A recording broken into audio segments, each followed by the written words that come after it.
There. Welcome to Stories with Grandma Joan. I'm so glad you're here. So today we're going to read Pippi in the South Seas. Now what I realized is I already read to you, I think, chapter 2, 3, 4, and 5, but I never read chapter 1. I don't know how that happened. So today we're going to read chapter 1 of Pippi in the South Seas. So here we go. This chapter is called Villa Villakula. The little Swedish town was very picturesque, with its cobblestone streets, its tiny houses, and the gardens that surrounded them. Everyone who visited there must have felt that this would be a calm and restful place to live. But as far as tourist attractions went, there wasn't much to see, really almost nothing. In fact, there was a folklore museum and an old grave mound, and that was about all. But wait, there was one more thing. The people of the little town had neatly and carefully put up signs to show visitors the way to the sights.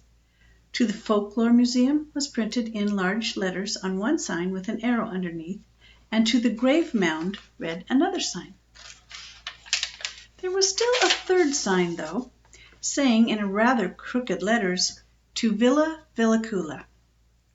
That sign had been put up quite recently. It had often happened lately that people would come and ask how to get to Villa Villakula. As a matter of fact, more often than that, they would ask the way to the way to the local museum or to the grave mound. One beautiful summer day, a man came driving through the little town. He lived in a much bigger town, and therefore he considered himself finer and more distinguished than the people who lived in smaller towns. Then, too, he had a very fine car, and he was a very grand person, with shoes that were polished till they shone, and a thick gold ring on his finger. So it was perhaps not so strange that he thought of himself as fine and distinguished. When he drove through the streets, he honked his horn loudly so that everyone would notice him as he went by. When the fine gentleman saw the signposts, he laughed heartily. "To the Folklore Museum! How do you like that?" he said to himself. "I can do without that." "To the Grave Mound," he read on the other sign. "This is getting better and better. But what sort of nonsense is that?" he thought. But then he saw the third sign, "To Villa Villakula." What a name! He thought about this for a moment. A villa could hardly be a tourist attraction in the same way that a folklore museum or a grave mound was. He decided that the sign must have been put there for another reason. Finally, the answer came to him. The villa was, of course, for sale, he thought. The sign had been put up to show the way to people who might want to buy the house. For a long time, the fine gentleman himself had been thinking that he would buy a house in a small town, where there was not so much noise as in the big city. Naturally, he would not live there all the time, but he would go there to rest now and then. In a small town, people would also be much more likely to notice what an unusually fine and distinguished man he really was. This is what he thought. He decided to go and have a look at Villa Villakula right away. All he had to do was follow the direction of the arrow, but he had to drive to the edge of town before he found what he was looking for. And there, printed with red crayon on a very broken-down garden gate, he read, "Villa Villakula." Inside the gate was an overgrown garden with old trees covered with moss and unmowed lawns and lots of flowers, which were allowed to grow exactly as they pleased. At the end of the garden was a house, and what a house! It looked as if it would fall to pieces any minute. The fine gentleman stared at it, and all of a sudden he groaned. Oh, a horse was standing on the veranda. The fine gentleman wasn't used to horses standing on verandas. That's why he groaned. On the veranda steps, 3 small children were sitting in the sunshine. The girl in the middle had lots of freckles on her face and 2 red pigtails which stuck straight out. A pretty, blonde, curly-haired little girl in a blue checkered dress and a little boy with neatly combed hair sat on either side of her. On the shoulder of the red-headed girl sat a monkey. Here's the picture.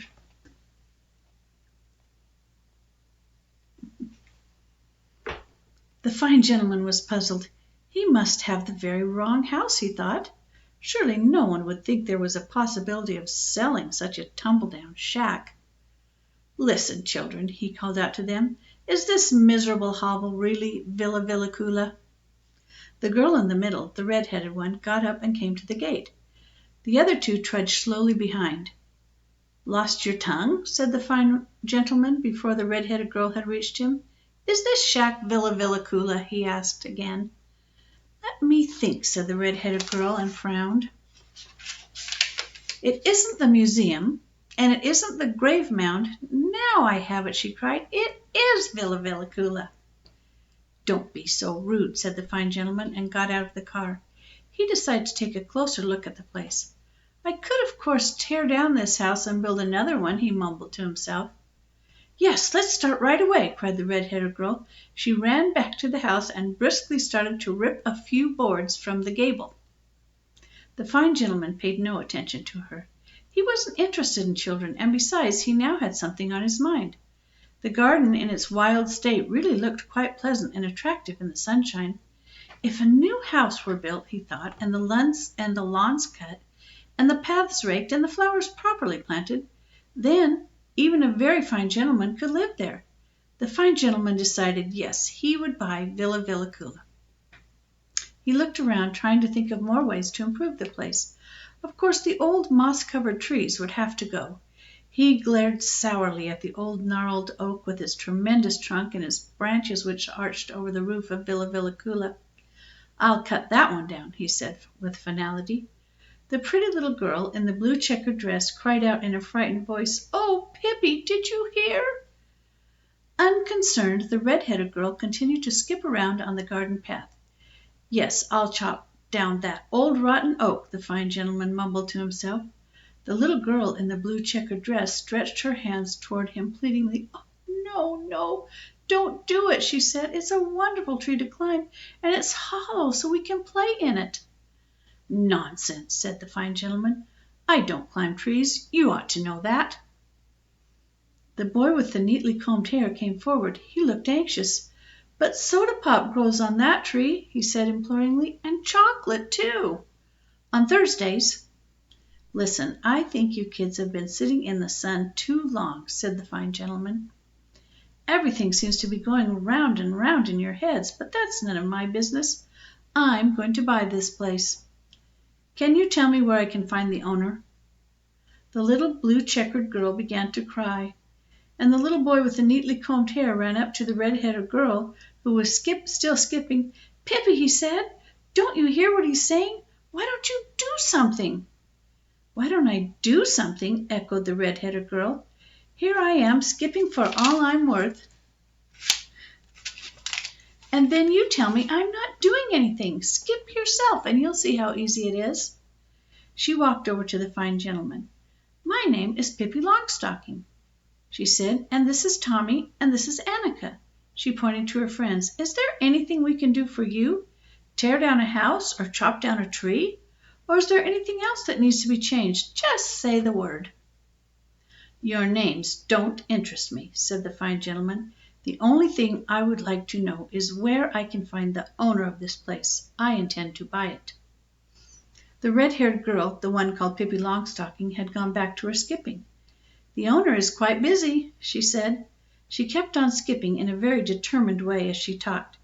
"As a matter of fact, she's terribly busy," she said, skipping around the fine gentleman. "But do sit down and wait a while, and she will probably come along." "She?" said the fine gentleman with a pleased look. "It is a she who owns this miserable house? So much better. Women don't understand business.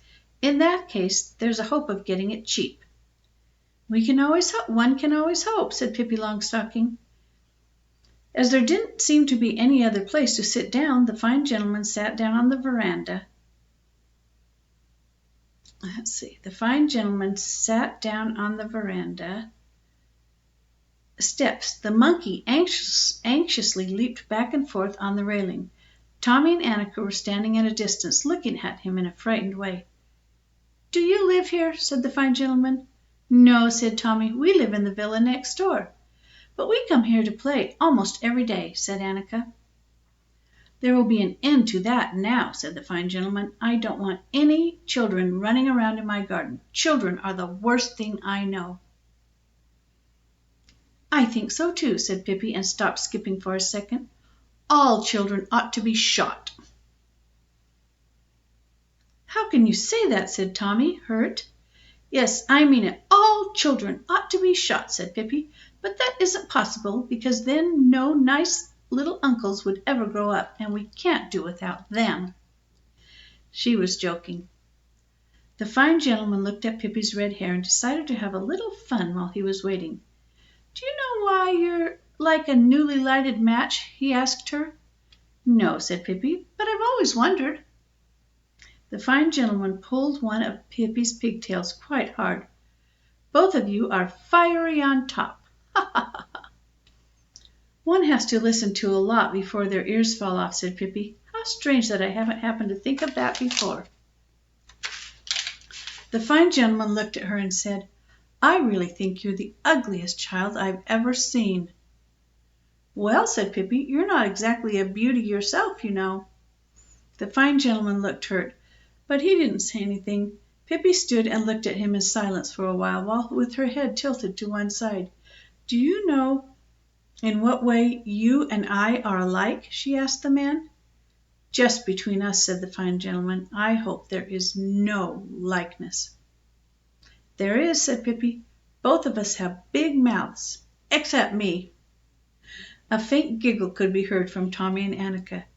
"So you're being insolent," the man shouted, "but I'll soon thrash that out of you."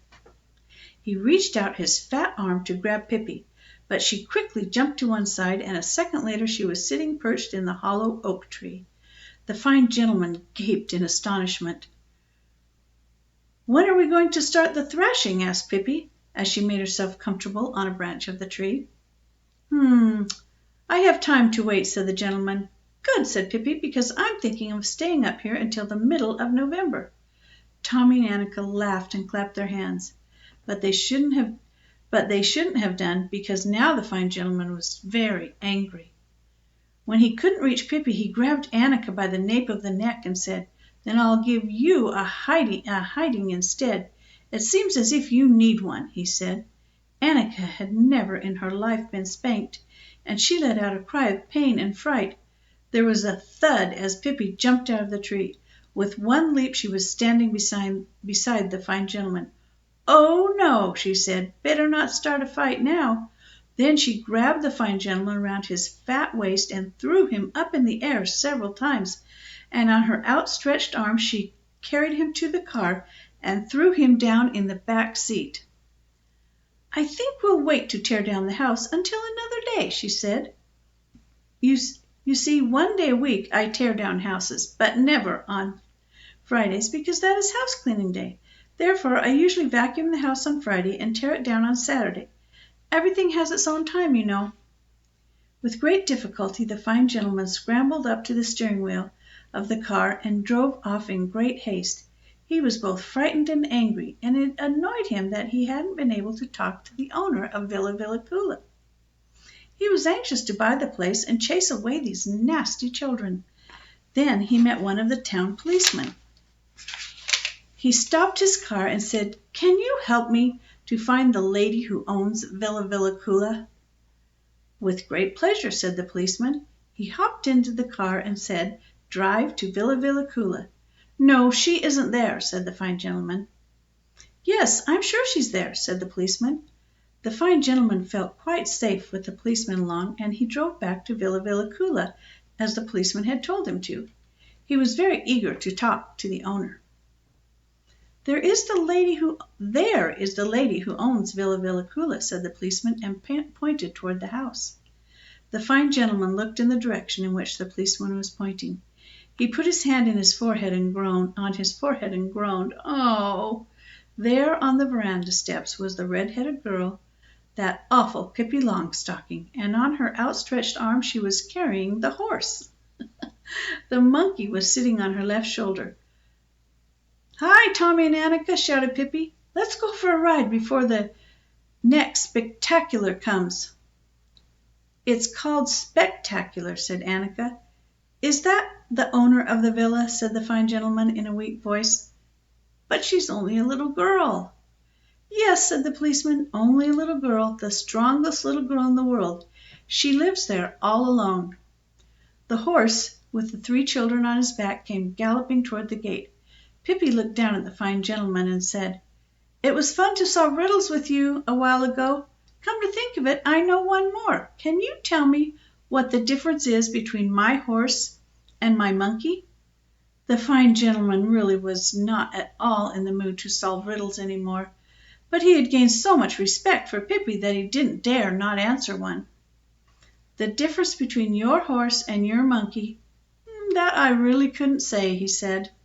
"It's really quite tricky," said Pippi, "but I'll give you a small hint. If you should see them both together under a tree, and one of them should start to climb up the tree, then that one isn't the horse." The fine gentleman pressed his gas pedal on his car and all the way down to the floor and took off with a roar. He never came back to the little town. And that is the end of chapter 1 of Pippi in the South Seas. And next time I will read chapter 5, I believe it is, or 6. I think I've already put up chapter 2, 3, 4, and maybe 5. Okay, bye-bye. I'm so glad you came. Bye-bye. See you next time.